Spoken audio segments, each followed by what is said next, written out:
जघन्य अपराध किसी का हत्या करना है या किसी को गाली देना है? गाली देना तो बड़ी बात नहीं है। ज्यादा जघन्य अपराध कौन सा है? गोली मारना। गोली मारना। बिल्कुल। तो हमसे ज्यादा जघन्य अपराध पप्पू यादव जी करवा रहे थे, हमरा कर रहे हैं कि एफआईआर। तो आप पे क्या होना चाहिए? आप पे तो फिर यूएपीए लग जाना चाहिए, देशद्रोह का आप पे केस लग जाना चाहिए। अरे यादव सेना, जादवी सेना, जादवियों कोई होता है क्या? जादवियों कोई होता है? आपके यहां होता है क्या? किस डिक्शनरी में आप देखें जादवी? इतना नफरत। जब गए तो मोहना ठाकुर के घर पर तो आपको बोले कि हिम्मत हुआ नहीं। हाँ, कैसे कह रहे हैं? पप्पू यादव एक शेर है भाई, इस चीज को मानिए। पप्पू यादव शेर है, बाहुबली है। तो कैसे हम मोना ठाकुर से डर जाएंगे? पप्पू यादव के पिता की तरह हम मानते हैं। तो शेर के बेटा कौन होगा? आपकी सवा बात- शेर ना जी। जी जी जी। सवा शेर क्यों? पप्पू यादव जी जाइए ना, किस कीजिए ना, किस कीजिए। यदुवंशी सेना के राष्ट्रीय अध्यक्ष हैं और एक कलाकार भी हैं। लगातार सामाजिक काम भी करते हैं, लेकिन मुबारकपुर कांड के बाद इनके ऊपर जो एफआईआर हुआ है, इस पर हम चर्चा करेंगे। सबसे पहले तो एमजी न्यूज में आपको स्वागत है जी, बहुत बहुत धन्यवाद सर। आप यदुवंशी सेना के राष्ट्रीय अध्यक्ष हैं। लगातार यादव वंशज के लिए आप लगातार लड़ते हैं, यादव की मुद्दा को आगे करते हैं। यादव पर अगर कोई उंगली करता है तब भी आप लड़ जाते हैं, लेकिन एक खबर देखा गया कि एक तो जादव सेना है, कोई जादवी सेना कौन है वो संतोष रेणु, क्या उसको भी एफआईआर लॉन्च करना चाहिए? नहीं भाई, मेरे उस पर भी एफआईआर लॉन्च करके उस पर लेना चाहिए। वो गाली गलौज माँ बहन करता है, ये सही नहीं है, एकदम बहुत बुरे तरीके से करता है। यादव परिवार से, यादव समाज के पप्पू यादव, जाप सुप्रीमो के राष्ट्रीय अध्यक्ष हैं, उन्होंने डीआईजी से सीधे बात करके आप पे एफआईआर करवाया। सबसे पहले आपके चैनल के माध्यम से जितने भी लोग हमारे भाई, मेरे गार्जियन देख पा रहे हैं, उनको मेरी तरफ से प्रणाम। यादव समाज से सिर्फ ताल्लुकात वाली बात नहीं है, ये शोषित समाज की बात है। और 86% जो हमारी आबादी है वो शोषित समाज बना दी गई है 14% के द्वारा। तो हमारी लड़ाई जो होती है, जैसे 15 अगस्त 1947 को हिंदुस्तान आज़ाद हुआ, लेकिन ये आज़ादी अगर सही मायने में कहें तो 100% पॉपुलेशन को मिली ही नहीं। हम भले ही अंग्रेजों को भगा दिए, लेकिन उनके दलाल तो यहीं पर आ गए ना। किस आज़ादी की बात कर रहे हैं? हम आर्थिक आज़ादी, सामाजिक रूप से जो आज़ादी होती है उसकी बात कर रहे हैं। तो किसके गुलाम है? जिस आर्थिक सामाजिक की बात आप कर रहे हैं, देश तो आज़ाद हुआ 1947 में, सभी लोग पूर्ण रूप से स्वतंत्र रूप से अपना काम करते हैं, तो किस आज़ादी की बात कर रहे हैं आप? कहाँ स्वतंत्र रूप से, पूर्ण रूप से आप काम करते हैं? कॉलेजियम सिस्टम, न्यायपालिका में कॉलेजियम सिस्टम है सर। 95% जो जज हैं वो 14% समाज से आते हैं। ये कहाँ की बात होती है? 14% समाज में कौन कौन आते हैं? 14% समाज अब देख लीजिए, भूमिहार समाज आते हैं, राजपूत समाज आते हैं, ब्राह्मण समाज आते हैं, लाला समाज आते हैं। ये 14% की जो आबादी है ये ऑक्युपाई किए हुए है पूरे भारत को, एक तरह से कहें तो। अभी तो डेटा आया था 10 दिन पहले कि भारत का जो 40% जो संपत्ति है वो मात्र 1% आबादी के पास है, और भारत की 73% जो संपत्ति है वो मात्र 14% आबादी के पास है, और 86% जो आबादी है उनके पास मात्र 27% संपत्ति है देश का। आखिर कारण क्या है इसका? पप्पू यादव जैसे नेता। कैसे पप्पू यादव लगातार अपने समाज के लिए काम करते हैं?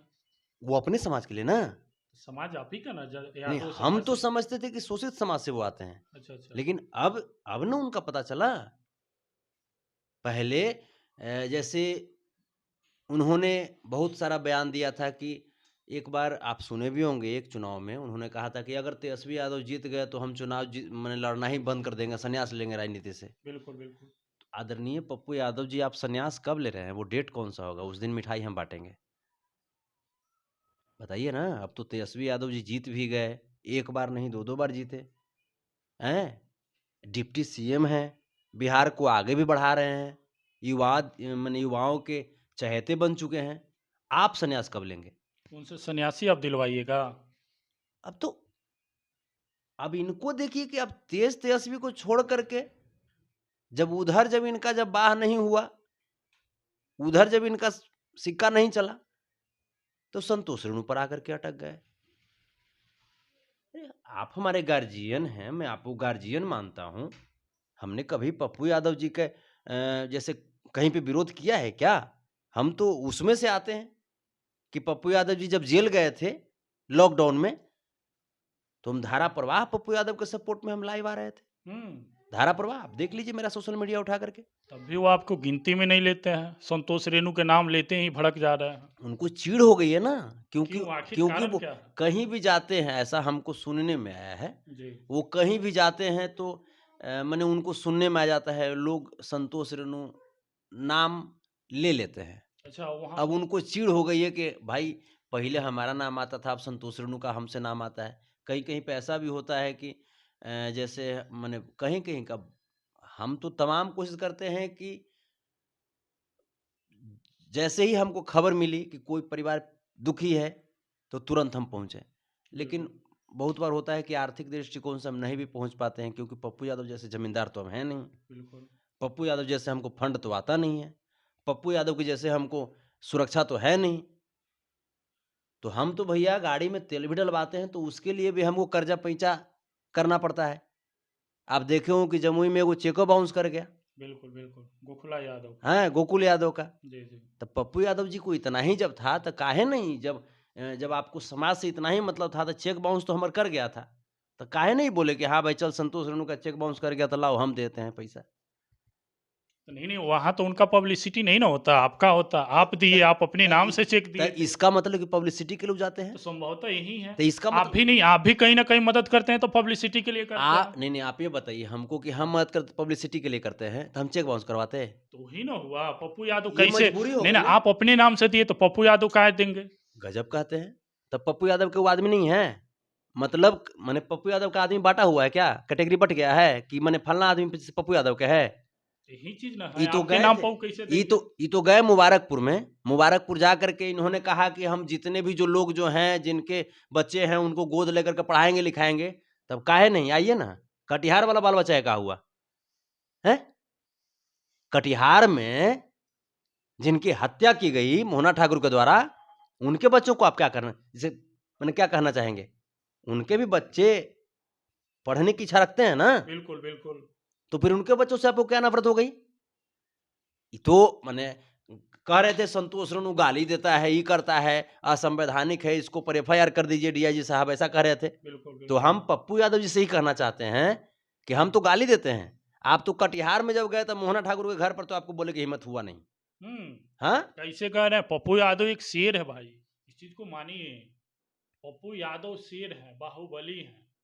तो हम पप्पू यादव के पिता की तरह हम मानते हैं, तो शेर के बेटा कौन होगा? सवा शेर ना जी, सवा शेर ना होगा? तो उनको मानना पड़ेगा ना कि संतोष रेणु सवा शेर है। मोहना ठाकुर के घर पे इनको बोलने की हिम्मत नहीं हुई। पप्पू यादव? हाँ जी, ये फाइनली तथ्य है ना, पूरा जगह ये फाइनली आप गजब कर रहे हैं। पूरा जगह हिला देते हैं, जहां जिस मुद्दा को उठाते हैं पूरी मजबूती से लड़ते हैं। मानिए इस चीज को भैया। आप कहिएगा जब हम मान लें, पप्पू यादव जी मोहना ठाकुर के घर पे गए, वहां पे इनको कुछ बोलने की हिम्मत नहीं हुई है। वापस कटिहार आकर के तब क्या बोलते हैं, उसमें भी देखिए हमारे 86% समाज के युवाओं को क्रिमिनल बनाना चाह रहे हैं। कौन? पप्पू यादव जी। कैसे? ये क्या बोले कि जो मोहना ठाकुर का हत्या करेगा उसको 2 लाख रुपया देंगे। मैंने 2 लाख रुपया में किसी को अपराधिया बनाइएगा? आप कहे नहीं हत्या कर रहे थे, जाके आप ही हत्या कर दीजिए। मैंने 86% इतना बुड़बक हो गया कि आपके बात पर आकर के राइफल उठा लेगा, कहीं हत्या करेगा। वो तो 86% की बात नहीं कहे थे, पूरे समाज कह रहे थे। किसी को ये हत्या करवाएंगे, ये हत्या करवाएंगे, ये गैर कानूनी है कि नहीं? बिल्कुल है। ज्यादा जघन्य अपराध किसी का हत्या करना है या किसी को गाली देना है?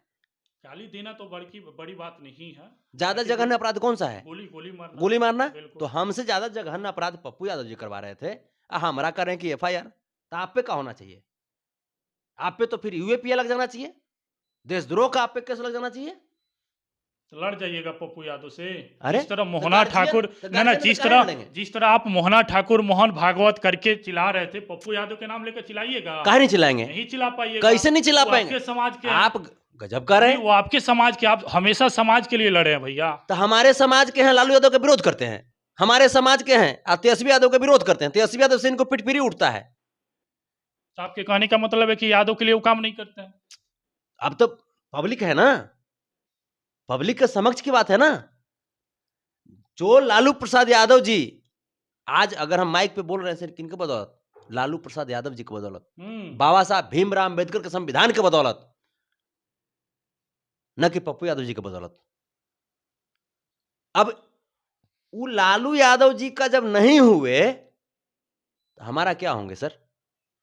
क्या होंगे हमारा खर्च ही क्या चलता है पप्पू यादव जी के यहां से? नहीं जी, खर्ची किसी का नहीं चलता। लेकिन हमको किसी भी स्थिति में, हम एक आध दो बार गए थे उनसे मदद मांगने के लिए, लेकिन अपना नहीं, सामाजिक मदद, हाँ, लेकिन वो भी नहीं किए थे वो पप्पू यादव। हाँ जी, वो भी नहीं किए थे। डरपोक आदमी है एक नंबर। कैसे कह रहे हैं? अरे हर हाँ? जगह चिल्लाते हैं, हर जगह चिल्लाते हैं। हम अभी हैं, गार्जियन है, पिता तुल्य हैं। हम वो कहने में खराब लग रहा है, लेकिन डरपोक आदमी है एक नंबर ही। पप्पू यादव। हाँ, तब कैसे कह रहे हैं? कोरोना काल में हो ही नहीं सकता, हमेशा हर मुद्दे पर लड़ते हैं वो। हम आपको बता रहे हैं ना, हम जो बोल रहे हैं जाकर के पूछिएगा कि संतोष रेणु सही बोल रहा है कि झूठ बोल रहा है। वो तो आपको गिनती में नहीं लेते हैं। तो काहेला तब गिनती में नहीं ले रहे हैं आप? पूरा हमारा लेकर के टेंशन में है? मैंने गिनती में नहीं ले रहे हैं, जो तो इतना टेंशन इनको हम दे दिए। अजय गिनती में आ जाएंगे वो दिन, क्या कीजिएगा? अब तो उनसे ना पूछिएगा कि फिर उनको क्या होगा। अच्छा, मोहना ठाकुर की तरह रगड़ दीजिएगा पप्पू यादव को। मेरे पिता हैं वो, और बाप से लड़ने का अधिकार बेटा के पास होता है। लड़ जाइएगा। बिल्कुल, काहे नहीं। किस तरह लड़िएगा? किस विचार से लड़िएगा? उन्होंने कैसे कहा, उनको जब तकलीफ था मेरे किसी बात से, उनको समझाना था, वो व्यक्तिगत तौर पे आते या हमको बुलाते कि हाँ संतोष आओ, वो बैठाते, हमको दो तमाचा भी लगा देते। ये प्यार वाली बात होती। इतना अधिकार आप उनको देते हैं? बिल्कुल। लेकिन आप पब्लिक डोमेन में कह रहे हैं कि एफआईआर करो, तो एफआईआर पहले आप पे होना चाहिए। एफआईआर आप हम पे करने की बात करते हैं। आप ये बताइए, सुबोध राय जी की जो हत्या किया, शिवहर, हत्यारा कितना % में से आता है? 14% में से आता है। मधुबन में विश्वनाथ यादव जी का हत्यारा, नामजद अभियुक्त, वो भी 14% का है। तब बेतिया मझौलिया के दूधा मठिया दिनेश्वर यादव जी का हत्यारा, वो भी 14% में से आता है। औरंगाबाद अंबा सुजीत मेहता जी का हत्यारा, वो भी 14% में से आता है। निशा यादव चंदौली मनराजपुर, उनका हत्यारा पुलिस इंस्पेक्टर, वो भी 14% में से आता है। हाथरस की दलित महादलित समाज की बेटी, हमारी बहन आशा, 19 वर्षीय, जिनको गैंग रेप किया गया और उसके बाद जिंदा जला दिया गया, परिवार तक को उनका डेड बॉडी नहीं दिया गया, वो हत्यारा, वो भी 14% में से आता है। पुष्पेंद्र यादव झांसी, वो पुलिस इंस्पेक्टर, वो भी 14% में से आता है, जो फर्जी एनकाउंटर करके मार दिया उनको, पुष्पेंद्र यादव को।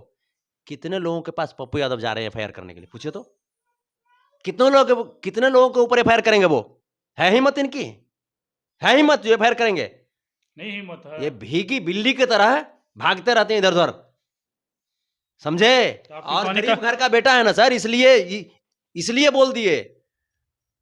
और रही बात, इनको यदुवंशी सेना से चिढ़ हो रही है, इनको यदुवंशी सेना से चिढ़ हो रही है सर। कैसे यादव हैं वो भी? हम कहां कर रहे हैं कि वो यादव नहीं है? तो फिर कैसे यदुवंशी लेकिन सेना से चिढ़ होगा? वो कर रहे हैं यादव सेना, जादवी सेना। जादवियों कोई होता है क्या? जादवियों कोई होता है? आपके यहां होता है क्या? किस डिक्शनरी में आप देखें जादवी? इतना नफरत। लालू प्रसाद यादव जी हम सबको अधिकार दिए हैं जी। लालू प्रसाद यादव जी के बाल बच्चा के छोड़े हैं पप्पू यादव कि हमको छोड़ देंगे? काहे नहीं? इतना घूमते हैं हम भी, काहे नहीं एक आध दिन पूछे? 6 बार हम पे हमला हुआ सर, काहे नहीं एक आध बार कहे कि हाँ संतोष ना है तो हमर वाला गड़बा एक आध दिन लेके चले जाओ? काहे नहीं बोले हमको? काहे नहीं पूछे कि हाँ संतोष जाते हो गाड़ी में तेल रहता है कि नहीं रहता है? एक आध दिन पूछे क्या हमसे? नहीं पूछे, लेकिन ये कह दिए कि हाँ उस पर एफआईआर होना चाहिए। मैंने फ्री में बट रहा है का है, एफआईआर ही करना है ना। तो जो हमारे माननीय शिक्षा मंत्री जी को, जो एक लंठ, जो अपने आप को संत कहता है, अयोध्या से बोलता है कि माननीय शिक्षा मंत्री जी का कि जीव काट लेंगे, उस पर आप एफआईआर काहे नहीं किए? ये चलते कि माननीय शिक्षा मंत्री आपको नहीं जीतने दिए थे, हैं? तो आपने छवि बनाया ही नहीं सर। ये बोलते थे कि ये पप्पू यादव जी क्या बोलते थे कि हमारा अपना वजूद है, हैं? तो अपना वजूद है तो काहे नहीं चुनाव जीत गए? जीतिए ना, जमानत जब्त हो जा रहा है आपका। कहते हैं कि आप कभी महेसरा बेगेसरा कर देते हैं, इसीलिए ना एफआईआर करवाया है। अरे तो काहे नहीं करेंगे? तो काहे नहीं? आप ये बताइए कि वो जो 26 साल का जो बेगेसरा है, 26 साल का उम्र में 750 करोड़ का मालिक बना, किसका पैसा है सर? वो आम पब्लिक का पैसा है सर। 86% का पैसा है। चंदा सबसे ज्यादा कौन देता है? 86% देता है सर। 14% वाला लोग नहीं देता वो है। सब तो सर खाता है सर चंदा का पैसा, ऐसा भी है? तब 86% चंदा देता है, और वो कुछ बोलता है कि हिंदू राष्ट्र बनाएंगे। तो आप ही बताइए, हिंदू राष्ट्र बनाएगा? बाबा साहब भीमराव अम्बेडकर की मूर्ति, बाबा साहब भीमराव अम्बेडकर दिखाइए ऊपर, बाबा साहब भीमराव अम्बेडकर की मूर्ति तोड़ने वाला कौन होता है? 14% का आदमी। अगर हिंदू राष्ट्र बनाएगा, डॉक्टर एपीजे अब्दुल कलाम जिस धर्म से आते हैं, क्या इनके धर्म को विनाश कर दोगे? हैं? एक ऐसा देश है, कैसी नीति होगी ये फिर?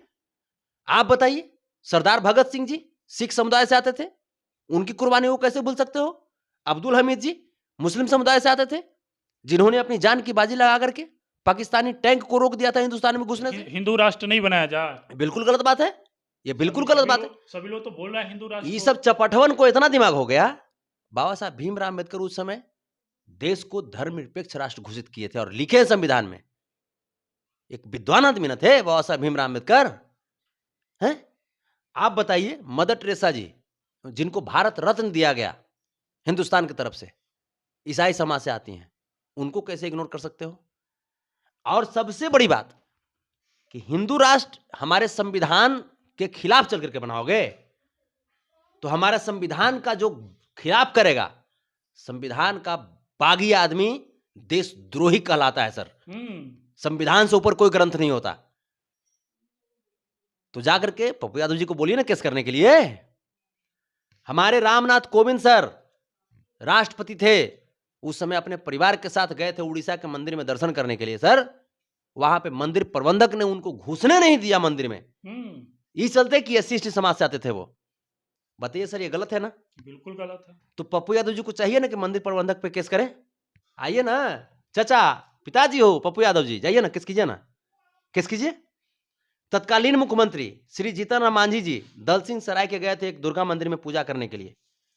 पूजा करने के बाद जब निकले तो मंदिर प्रतिमा को, दुर्गा प्रतिमा को गंगा जल से धो दिया गया, ये कहते हुए कि SC/ST समाज का है, छुआछूत हो गया। आप बताइए पप्पू यादव जी को चाहिए कि नहीं कि उस जो धोया है उस पर केस करना चाहिए? बिल्कुल करना चाहिए ना सर? बिल्कुल। क्या किए हैं? ये नहीं किए हैं। शेर है ना, तो शेर का बेटा कोनो सियार नहीं हो जाता है। हम भी आपको पिता तुल्य ही मानते हैं, और शेर का बेटा सवा शेर होता है।